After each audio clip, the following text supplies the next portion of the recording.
Дорогие раки, у вас может возникнуть желание делать покупки, и от этих внезапных увлечений вы можете потратить большие деньги. Вероятно, вы будете делать покупки предметов индивидуального ухода, одежды или косметики. Вас могут привлечь предметы роскоши, и вы можете сделать дорогие заказы.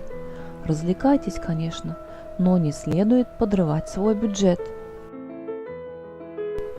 6 мая, вторник, день Марса. Луна, продвигающаяся по знаку Льва, придаст дню живые, творческие и социально активные энергии. В утренние часы трин Луны и Венеры повысит нашу эмоциональную и творческую энергию и может положительно отразиться на наших любовных отношениях. Возможно достижение хороших результатов от дел, связанных с красотой, эстетикой, макияжем, косметикой, прическами и прочих. В послеполуденные часы Луна будет образовывать гармоничные аспекты сначала с Марсом, а затем с Ураном.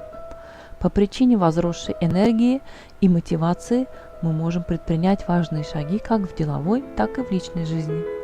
Энергии этого дня поддерживают общественные мероприятия, развлечения, сборища, деятельность в сфере искусства.